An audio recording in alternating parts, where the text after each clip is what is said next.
Here's a topic I want to talk about for a while, but just kept not finding the right words. It's the whole topic where video games, the main part of its medium is the interactability, the gameplay, how the player is able to interact with it.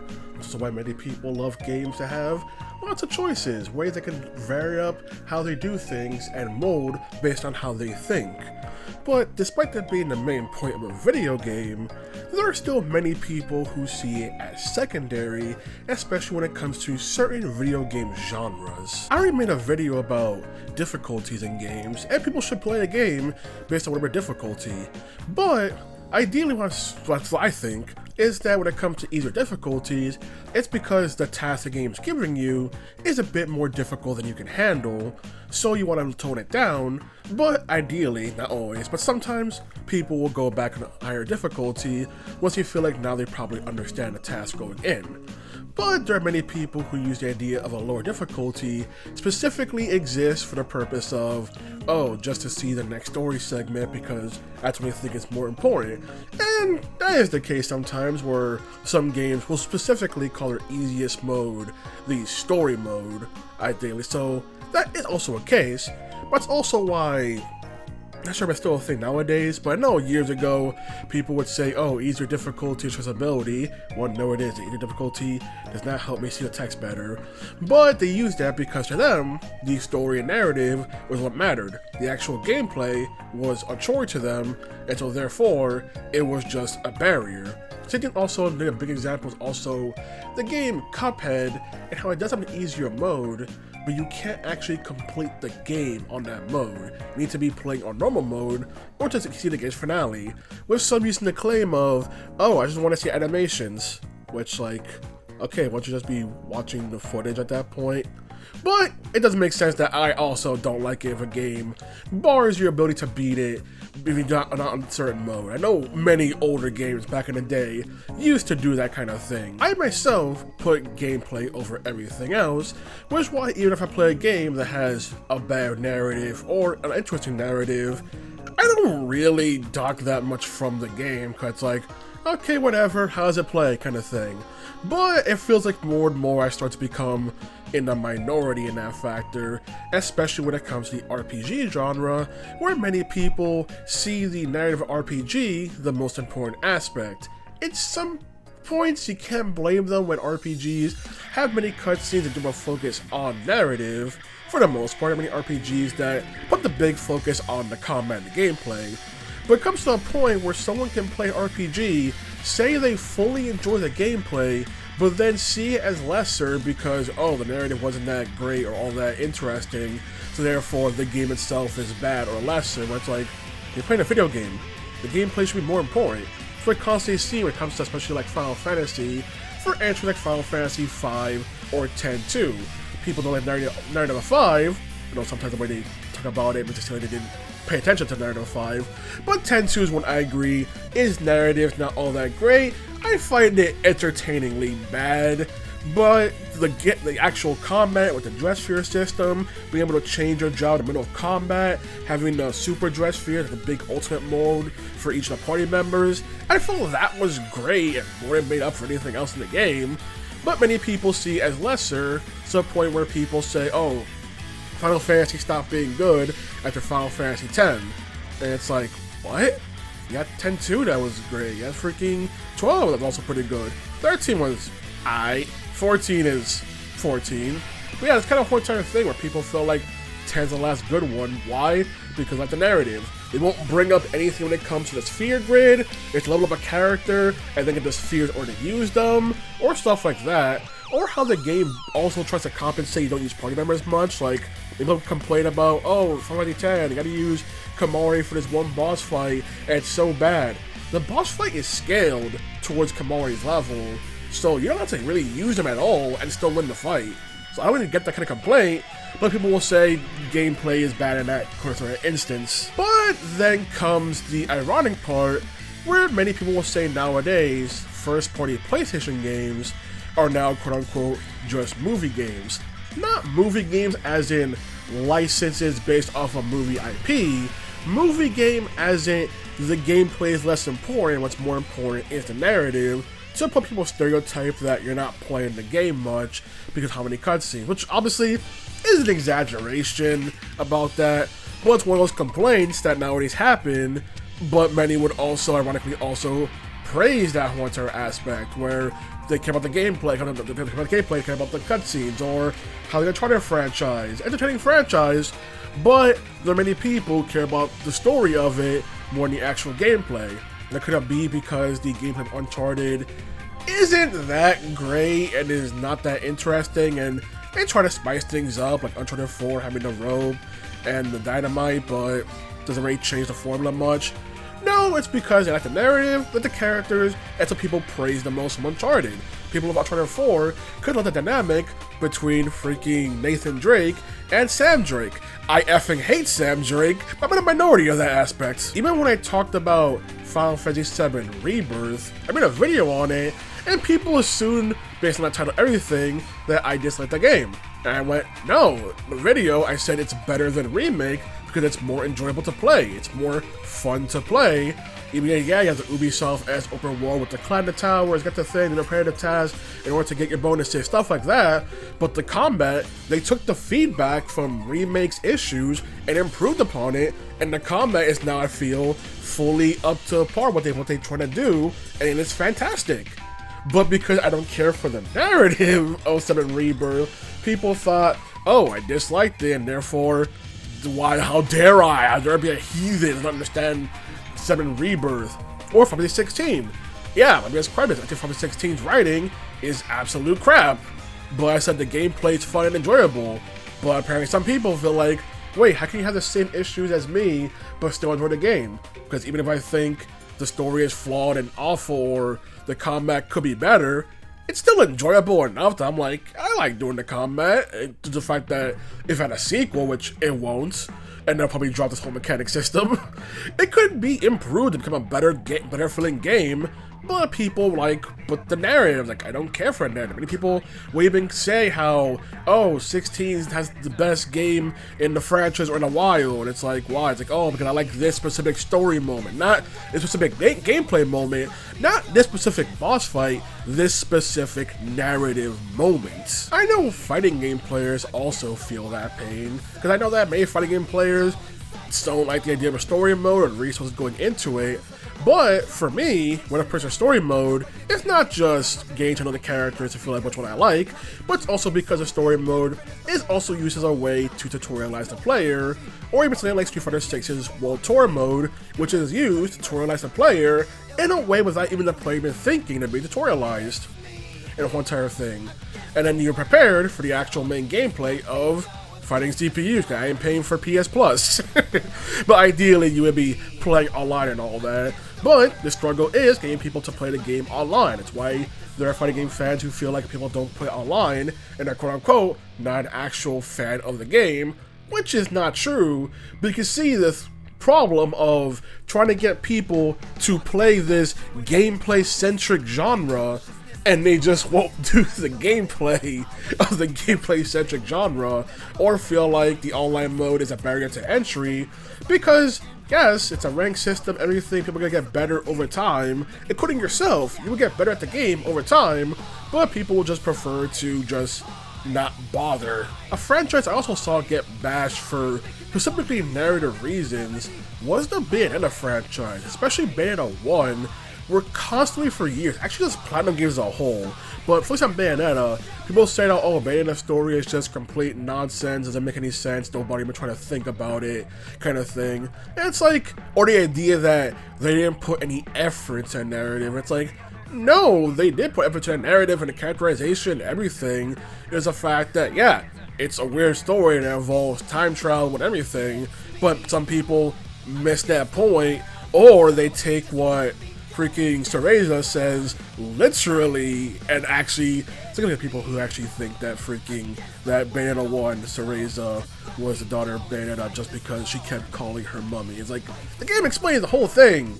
It explains it, even puts it directly in your face, but people just don't get it, don't pay attention to it, and then just say, oh, the writers don't care. the writers do care. Some of those games have multiple writers and everything, so that's just freaking basically disregarding every effort they put in just because someone doesn't want to pay attention. That's a case where suddenly the story doesn't matter because people refuse to engage with it on its level. Another case, and I can't bring this one up, would have to be also with Shin Tensei, where people like to stereotype Shin Tensei is lesser than Persona because, oh, there's quote-unquote no story. It's like, no, there's a story out of it, everything. Or when Shin Tensei 5 came out, and there was that one infamous review that, honestly, for the main points of the review, I agree with what they had to say, but the biggest problem was they kept complaining that it didn't have, for them, a big narrative hook like Persona 5 for them. They felt that had a big narrative hook. But the dynamic is also swapped, where Persona 5 takes 6 hours of trying to get you invested in a narrative, and may have failed, before you get to actually play the game properly, while Shin Tensei 5 wants you play the game as soon as possible and getting to know the mechanics while wandering around, having this sort of mystery. But people felt like they didn't have any narrative reason or motivation to do any of the stuff the game was asking them, so they felt it was lesser in that regard, even if you had many demon NPCs and everything to interact with in the first dots. Years ago, before Fire Emblem Engage came out, there were previews by games media claiming that the social aspects were heavily toned down. They weren't heavily toned down. They're still there and exist and have new mechanics and Engage. They just weren't as in-depth compared to a Fire Emblem Three Houses. But there were people mad at the idea that Engage removed it. It didn't. Or that it was going back to more GBA style, where those GBA earlier entries were more mission-to-mission based and everything. And it wasn't like that either, at home based and everything. Once again, people were getting mad over nothing, without knowing nothing. But people then claimed that if you're quote-unquote playing Fire Emblem for the gameplay, you're playing it for the wrong reasons, which was a baffling statement to say, let alone for Fire Emblem. I get it, people like Three Houses, they like the monastery, they like Bayonetta being professor, everything, and they like the whole massive amount of support between each of the characters. Someone give you extra lore and everything for the world, character dynamics, everything. Like, it was very detailed out. But the problem is the narrative took a hit, and the characters aren't that interesting. But then again, I can't even find a character that actually isn't interesting. But the point is, people said that the characters is what should matter most for a Fire Emblem title than the actual gameplay, and that was just one of the baffling statements to say for a video game. But many people hold the idea that if a game can't give them a narrative reason to actually play the game, then they won't play it even if they enjoy the gameplay. Now, clearly people aren't a huge majority in this. Hell, nobody is on the internet. I'm a minority in this case as well. We'll talk about this. But this is one of those things that there are certain franchises as well. People go like, if you're playing this for actual enjoyable gameplay, then you should be playing it. Well, if they're not going to focus on gameplay, why the effort in making a video game? I've also seen this said for Final Fantasy 15, where I won't mention a moment, because spoilers, but there was a massive moment that gameplay-wise was just completely awful and essentially played itself, and was just boring and removed any sort of investment you had in the sequence. But there are people like, but look at this big narrative moment that I also didn't care for. They're like, you're not invested in this big narrative moment, then perhaps Final Fantasy 15 is a game you're playing for the wrong reasons. It's like, are we really praising the game? Are we really doing that for the game that is notorious for releasing unfinished? Really? I've also seen this complaint for games made by the company From Software, because their narratives aren't told through the usual method of here's a cutscene explaining everything that just happened or most important detail, instead being, hey, here's environmental detail, here's so we can find the world, here's item descriptions to explain stuff, here's an NPC tucked away in the corner and everything with their one entire quest that adds to the narrative, and stuff like that, where it's just a different style of storytelling, but because it isn't the usual storytelling, there are people who see it as having no story or just a bad narrative because it's not told in a way that specifically is made to spoon feed all the answers to the player and everything. And I've seen many From Software fans defend that style of storytelling and everything. Granted, I have played Dark Souls 1 and 3 and also played Demon Souls, and no, I can't tell you the stories of those games. I enjoyed them, thought they were great games, but when it comes to narratives, don't ask me.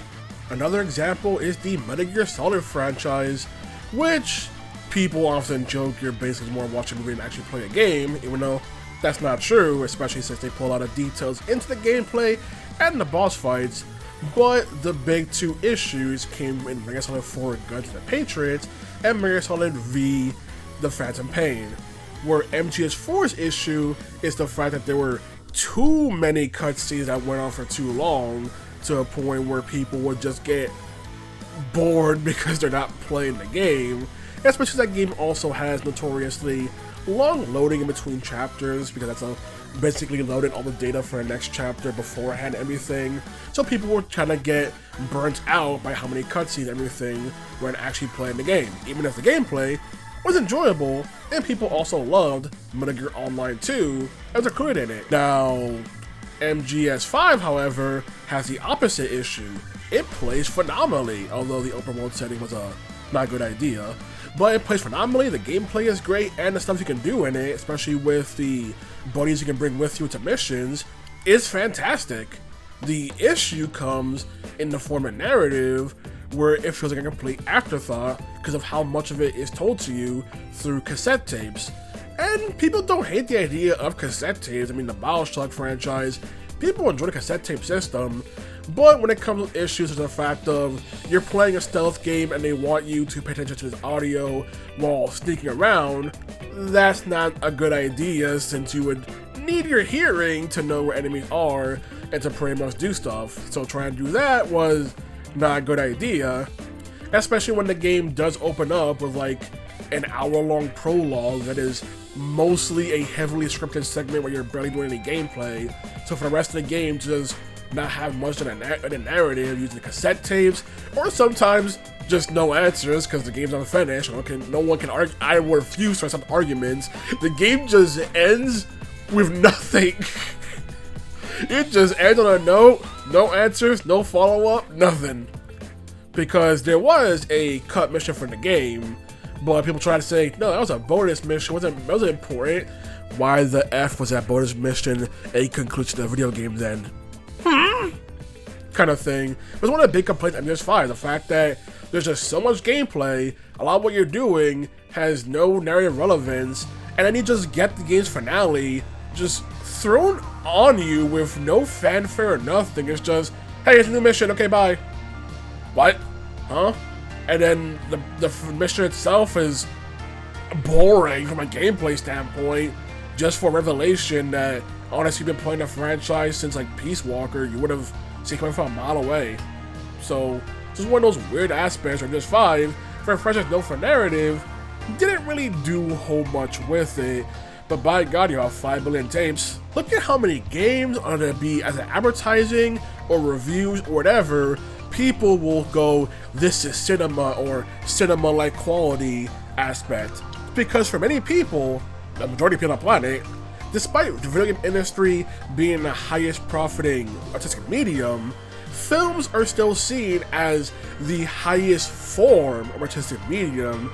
So people constantly use film-like quality, which technically does need to happen for video games for cutscenes. Yes, you need a director who can pretty much get this across, but also the fact of it's still seen as lesser. Cinema is still bigger, to a point where many people will only interact with a franchise if it gets some sort of film-like adaptation. And so you see nowadays so many games get adaptations to whether it be stuff like shows or films, everything, and now more people engage with it. Granted, this does also boost sales for the game itself, because some of those people do want to check out the original source material and everything, so it does help, but it's one of those things where many people, despite this video game franchise being so big, The Last of Us is a massive video game franchise that does try its damnness to have movie-like quality, even though the gameplay is no slouch. It's just not the most amazing gameplay unless you're playing part 2. And just one of those things where, yeah, man, the cutscenes try to be as cinema as possible. The biggest praise for Last of Us is not the script, shouldn't be the script, definitely not the script. It's more the acting quality and everything, cinematography, the fact of how well these actors portray the characters, everything, combined with the interactability of the gameplay. That's what should be the highest benchmark. The fact that there's just minor stuff you can do, like one sequence, you can find a letter they can give to Joel's friend Bill, and Bill will then crumble up the letter and toss it over his shoulder. They can pick it up again and set your inventory on crumbled up and stuff like that. Where could they keep with the gameplay, or if that game's big finale moment was gonna be a cutscene, but they turned it into a gameplay sequence, and it helped the game tremendously that was a moment the player had to do, rather than just sit there and watch the characters do, which is also a problem many people do. The whole idea of making something into a cutscene that could have been gameplay, and one of those things where, no, we're gonna have a big dramatic moment in your video game, make the player do the thing. Don't make the player watch it. At that point, they didn't do it, the character did. Make the player feel like they're the one doing the big moment in the sequence. Something else I want to add is also the kind of common rhetoric people say where they go, oh, it's narrative reason for why the game is bad now. It's a constant thing where it's like, there's a narrative reason for why the gameplay you are doing is bad. Even though, one, the people who make the story also make the gameplay, so why are they sabotaging each other? And two, it's one of those things where it's like, you get it. Some games want to have setup for a big moment before they start letting the player run wild, but you're also asking the player to wait that long before the game actually gets good, which is one of those things that you really don't want to do. Like, you don't want to pretty much make the player do something bad before you get to the point. Or if you do, it should ideally be shorter, like something like Persona 5. It'll take 6 hours before the gameplay actually gets good. And it's like one of those things where, yeah, I took a risk for the setup. The setup didn't work on me and some other people, or on most people. It was one of those things where it's like, why couldn't a game be good now? Why did it take this long? Persona 4, oh, 3 hours of cutscenes before you get your first proper battle. Once again, why couldn't we be good? Why couldn't it be good sooner than take 3 hours? Even some other action games, like freaking Astral Chain, takes 2 hours before the game actually gets good. It's like, why are we taking 2 hours in an action game before they actually let you properly play the damn thing? And I remember I made a video about runtime and how a lot of games nowadays, especially for RPGs, require the player to put up with a lot of time before they actually get to play the game and enjoy it. It's one of those things people constantly accept because, oh, but narrative, oh, you're impatient, oh, you must hate reading. Mofo, if I want to read, I gotta read a book. There are many good books, but a game for the gameplay, interactability and everything. So you're not having me interact with the gameplay in any way, shape, or form. What are we doing here? Do we sit in a movie theater, have a film, just have a black screen with just great music and just go, well, you're impatient waiting for the film to actually start, my god. Well, don't you hear the sweeping music and the beautiful... I want to watch the movie! I also add one example of a game that does that idea of trying to make a point. Zone of the Enders 2, the second runner, where it's like, hey, here's this brief segment where you're in this giant clunky machine and it's boring and dull to do, just so they can get contrasted like 10 minutes later with the orbital frame Jehuti and how amazing it feels to control Jehuti compared to that freaking mech you were in before that was so slow and painful. And it's like, yeah, that was like 10 minutes. I think it's actually shorter than 10 minutes for them to get to the point. Many games will then take multiple hours to do the exact same effect, or worse. It's like, what are we doing here? If I don't know, I'll go with also has to do with also when you're playing as a villain or not, or doing a bad thing. Because to have a gameplay aspect, suddenly it's the idea that you are the monster, you are the person doing this, and how dare you enjoy this. Like I said, like Undertale is a genocide run. I enjoy genocide run. It's my favorite run the entire game. But people will look at me like I'm some sort of monster for enjoying something that they felt was not meant to be enjoyed, meant to be bad and evil and supposed to feel bad. And I'm like, bro, there are so many cool moments and cool gameplay things in that route. Of course I'm gonna go, this is badass. But people are like, how dare you? Just like other games like Infamous 2, which also has an evil route option that people go, I can't do this, it's too awful, why'd you do this? Even other games that are very praised, like even something like freaking Xbox 33, I won't say it, but there's a moment, a choice the player can make, and people are like, you're a monster, you picked this choice. And I'm like, you mean the better option? I picked the better option? By the Hunter aspect. Like even something like, that's example, I go with it, Modern Warfare 2 and No Russian.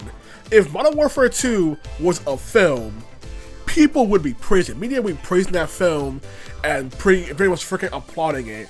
But because of interactability, because the player has to do the atrocity of No Russian, actually you don't, you gotta do nothing, or you can just skip it, or play a Japanese copy, I should have game over, you choose a Rebellion.